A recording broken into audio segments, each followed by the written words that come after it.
Praise the Lord. நம்ம இன்று கூட நாம் நிராகரிக்கப்படும் போது சோர்ந்து போகக்கூடாது. ஏன்னா, அநேக டயத்துல இயேசுவை ஏற்றுக்கொண்ட நாம் பிறராலும், சில டயத்துல குடும்பத்தாராலும் நிராகரிக்கப்படுகிறோம். அந்த டயத்துல நம்ம சோர்ந்து போகக்கூடாது. அதை குறித்து நம்ம பார்க்க போகிறோம். அதற்கு எடுத்துக்கொண்ட பகுதி 2 பேதுரு 1 பேதுரு 2 அதிகாரம் 4 மற்றும் 5 வசனங்கள். 1 பேதுரு 2 அதிகாரம் 4, 5 வசனங்கள் இப்படியாக சொல்லுகிறது.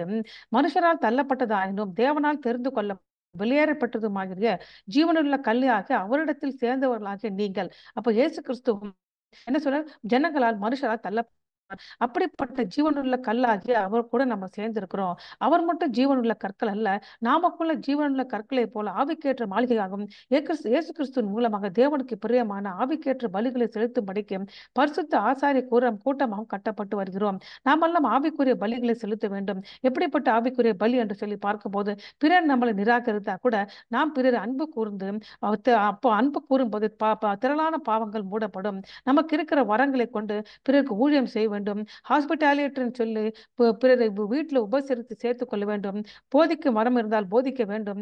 நம்ம நிர்வாகிக்க மரம் இருந்தால் நிர்வாகிக்க வேண்டும். அப்படியாக பிறர் நம்மளை தள்ளிவிட்டா கூட பிறரை நாம் சேர்த்துக் கொண்டு ஆவிக்கேற்ற பலிகளை சேர்த்து வேண்டும். அப்படிதான் 1 பேதுரு 2 அதிகாரம் 4, 5 சொல்லுகிறது. அது மாத்திரமல்லாமல் அப்படியாக வேதத்திலே நிராகரிக்கப்பட்டவர்கள் 4 பேர் இருக்காங்க. மோசே, யோசுவா, ஜெரேமியா, இயேசு கிறிஸ்து என்று சொல்லி இவங்க 4 பேருக்கும் ஒரு ஒற்றுமை உண்டு. இந்த 4 பேரும் கிட்டத்தட்ட கொஞ்ச நாட்கள் எகிப்திலே வாழ்ந்தவர்கள். மோசே அப்படித்தான் 3 மாசத்துக்கும் அவங்க அப்பா அம்மா வச்சுக்க முடியாம தண்ணியில தூக்கி போட்டாங்க. ஆனா தண்ணியிலேருந்து எடுக்கப்பட்டவர் என்று சொல்லி மோசே என்று பெயரிடப்பட்டவராக அவங்க எகிப்து அரண்மனையில வாழ்றாரு. 40 வருஷத்துக்கு அப்புறம் இஸ்ரவேல் புத்திரோட தன்னையும் சகோதரரை சந்திக்க பண்ணி போயிட்டு இப்படியாக எகிப்தியர்கள் தன் சகோதரரை ஒருத்தர் இந்த மாதிரி அடிக்கும் பொழுது யாரும் இல்லாத போது அந்த எகிப்தியனை கொலை செய்து விடுகிறார். அடுத்த நாள் 2 சகோதரர்கள், எபிரேய சகோதரர்கள் சண்டை போடும்போது, ஏன்பா அப்படி சண்டை போடுறீங்க அப்படின்னு கேட்கும்போது, அநியாயம் செய்தவன் அவனை பிடிச்சு தள்ளி எங்கள் மேல் அதிகாரியாக நியாயாதிபதியாக ஒன்று ஏற்படுத்தினவன் யார் என்று சொல்லி அவன் தள்ளி விடுகிறார். நேற்று எகிப்தியனை கொண்டுட்டு இன்னைக்கு என்ன கொல்ல பார்க்குறியான்னு சொல்லும் பொழுது அப்படியாக பயந்தவனாக மீதியான் தேசம் போய்விடுறாரு. மீதியான் தேசத்துக்கு போனா அங்க அங்க லெமுவேல் அப்படி என்கிற ஆசாரோட 7 பெண்கள் அங்க வராங்க. தண்ணி ஆட்டை மேய்த்து கொண்டு ஆட்டுக்கு தண்ணி கொடுக்க வேண்டும் சொல்லும் போது அங்கிருந்த மேய்ப்பர்கள் அவங்களை துரத்துறாங்க. அப்போ மோசே அவர்களை காப்பாற்றி மேய்ப்பர்களை தடுத்து தண்ணீர் துறவை திறந்து அவர்கள் தண்ணீர் காட்டுகிறாரு. இதன் மூலமாக அவர்களை அந்த மோசேவை அந்த லெமுவேல் என்கிற ஆசாரியர் தன் வீட்டில் சேர்த்துக் கொள்கிறார். கொஞ்சம் யோசிச்சு பாருங்க. தன்னுடைய சொந்த சகோதரர்களை காப்பாற்ற வேண்டும் என்று சொல்லி அவர்கள் இடைப்படும் போது அவர்களை அவர் நிராகரிக்கிறாங்க. ஆனால் அண்டைய தேசத்தில் அவர்களுக்கு உதவி செய்யும்போது அவர்கள் ஏற்றுக்கொள்கிறார்கள். இப்படித்தான் தன்னுடைய வாழ்க்கையில அநேக டயத்தில் நிராகரிக்கப்பட்டவராக இருந்தாரு. அப்புறம் தேவன் அவர்கள் அழைத்து நீங்க எகிப்திலிருந்து ஜனங்களை கொண்டு வா என்று சொன்ன போது கூட ஜனங்கள் அவரை நிராகரித்தாங்க. எப்படியாக பார்வோன் கிட்ட போய் எங்க ஜனங்களை அனுப்பு என்று சொன்ன நேரத்துல ஜனங்கள்ல சோம்பேறியா இருக்கீங்க, அதனால நீங்க உங்களுக்கு வைக்கோல் கொடுக்க மாட்டேன், ஆனா அதே கற்களை செங்கலை நீ செங்கல் கற்களை உண்டாக்க வேண்டும் என்று சொன்ன பொழுது அவன் மிகுந்த கோபம் அடைந்து நீங்க எங்களை இந்த எகிப்து ராஜாவின் முன்பாக வாசனை கெடுத்துட்டீங்க, உங்களுக்கு இந்த மாதிரி நீங்க செஞ்சதுக்கு ஆண்டவர் உங்களை தண்டிப்பாருன்னு சொல்லி மோசையை நிராகரிக்கலாங்க. அதுக்கப்புறம் மோசே அவர்களை எகிப்திலிருந்து வெளியில கொண்டு வந்தா கூட அந்த செங்கடல் கிட்ட பார்வோன் அவளை துரத்தும் போது நாங்க அப்பயே சொன்னோம் இல்லையா, நாங்க அங்கே இருக்கிறோன்னு, என்னையே இந்த தேசத்துக்கு கொண்டு வந்தீங்க அப்படின்னு சொல்லி அவரை மிகுந்தமாக திருப்பி அவரை நிந்தித்து அவரை அப்புறப்படுத்துகிறார்கள். நீங்க கிட்ட வராதீங்க, நீங்க இந்த மாதிரி செய்தது தப்பு, எங்களையே கூப்பிட்டு வந்தீங்க சொல்லி அவர் நிராகரிக்கிறாங்க. இப்படி அவங்க நிராகரிப்பு தொடர்ந்தேச்சா போய் தண்ணி இல்லை, சாப்பாடு இல்லை, அப்போ அவர் நிராகரிக்கிறாங்க. கொஞ்ச நாளுக்கு அப்புறம் அவர் சொந்த சகோதரன் ஆரோனும் மிரியாவும் அவங்க லீடர்ஷிப்பை நிராகரிக்காங்க. இப்படியாக மோசே தன் வாழ்நாள் ஃபுல்லும் நிராகரிப்பை சந்தித்தார் தான். இருப்பினும் தேவ திட்டத்தை அவன் வாழ்க்கையை நிறைவேற்றினாரு. அது மாத்திரமல்ல, நீங்க பார்க்கும்போது யோசேப்பு அப்படியாக நிராகரிக்கப்பட்டார். தன் சொந்த சகோதரர்களால் நிராகரிக்கப்பட்டு எகிப்தியர்கிட்ட 20 வெள்ளிக்காசுக்கு விற்கப்பட்டார். இப்படிதான் இயேசு கிறிஸ்துவோட தன் சொந்த யூதர்களால் நிராகரிக்கப்பட்டு யூதாஸ்கரினால் 20 வெள்ளிக்காசு காட்டி கொடுக்கப்பட்டார். ஆனால் யோசுவா அப்படியாக பார்க்கும்பொழுது அந்த எகிப்து தேசத்துல போய் எகிப்தின் அங்க அங்க அப்படியே ராஜாவுக்கு அடுத்த நிலைமைக்கு கொண்டு போகப்படுகிறாரு. பெரிய ஒரு அதிகாரியாக மாற்றப்படுகிறார். அங்கே திருமணம் செய்து கொள்கிறார். பிள்ளை ஒன்று பிறக்குது. அதுக்கு மூத்தவனுக்கு மனாசே என்று பெயரிடுகிறார். ஏனென்றால் என் தகப்பன் குடும்பத்துக்கு அனைத்துக்கும் நான் என்னை மறக்கும்படி தேவன் என்னை பண்ணினார் என்று சொல்லி மூத்த மகனுக்கு மனாசே என்று பெயரிடுகிறாரு. இரண்டாவது மகனுக்கு சிறுமைப்பட்ட தேசத்தில் தேவன் என்னை பலுக பண்ணுகிறான் இளையவனாக சொல்லிட்டு இளையவனுக்கு எப்ராஹிம் என்று பெயரிடுகிறாரு. இப்ப பிள்ளைகள் பெயர்லாம் பார்க்கும்போது அவங்க அனுபவித்த அனுபவித்த நிராகரிப்பையே விளக்குவதாக காணப்படுகிறது. அது மாத்திரமல்லாதபடிக்கு எரேமியா என்ற தீர்க்க தரிசனம் அப்படிதான். இந்த தேவன் சொன்ன வார்த்தை தீர்க்க தரிசனமா சொன்னதுனால் நிராகரிக்கப்பட்டாரு. எப்படி என்று சொல்லி பார்க்கும்போது அவரை அவர் எல்லாரும் அடிக்கிறதுக்காக கொண்டு போகும்போது அது கூட அவர் தெரியாம வாய் பேசிட்டு நல்லவங்க தான் நம்மளை கூப்பிடுறாங்க. அவங்க வீட்டுக்கு போறாரு. அங்க அவர் அடி அடின்னு அடிக்கிறாங்க. ஆசாரியர் வீட்டுக்கு போகிறாரு. ஆசிரியர் அவரை அடிச்சு காவல் அறையில போடுறாரு. ராஜா கிட்ட போறாரு. அவர் சொந்த ஊர் ஆனந்தோத்த அவர் சொந்த ஊர். அந்த சொந்த ஊர்க்காரங்களே அவரை அடி அடி என்று அடிக்கிறாங்க. கொலைக்கு நியமிக்கிறாங்க. சிறைச்சாலைல போடுறாங்க.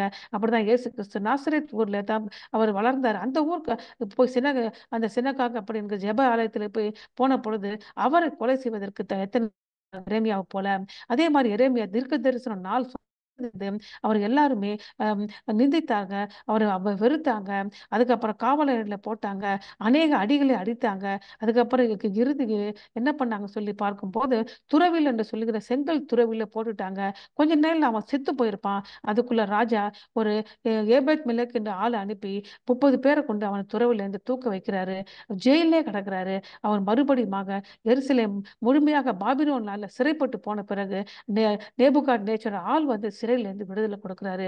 யோசிச்சுப்பாங்க. அதுக்கப்புறம் எரேமியா இந்த ஜனங்களோடு கூட கம்பல் பண்ணதுனால எகிப்துக்கு கொண்டு போகப்படுறாரு. இவர்கள் எல்லாரும் நிராகரிக்கப்பட்டவர்கள் தான். இருப்பினும் தேவன் அவர்கள் வாழ்க்கையில தேவ திட்டத்தை நிறைவேற்றினார். கிறிஸ்து கூட அப்படிதான் நிராகரிக்கப்பட்டார். 1 யோவான் 1:10-11 சொல்லுகிறது. அப்படியாக அவர் உலகத்துக்கு இருந்தார். உலகம் அவர் மூலமாக உண்டாயிற்று. உலகமும் அவரை அறியவில்லை. அவர் தமக்கு சொந்தமானதிலே வந்தார். அவருக்கு சொந்தமானவர்களை அவர் ஏற்றுக்கொள்ளவில்லை. அப்படிதான் அவர் கொலை செய்ய நியமிக்கப்படுவதற்கு 2 குற்றச்சாட்டுகளை வைத்தாங்க. ஒரு குற்றச்சாட்டு என்ன என்று சொல்லி பார்க்கும் பொழுது அவர் வைத்த குற்றச்சாட்டு அதாவது இவர் வேண்டுமென்று என்ன சொல்றார் சொல்லி பார்க்கும் பொழுது சீசர் அப்படிங்கிற ரோம ராஜாவுக்கு நீங்க தீர்வை கொடுக்க கூடாது. ஏனென்றால் நான் தான் மெசியா, நான் தான் ராஜா அப்படி என்று சொல்றாரு.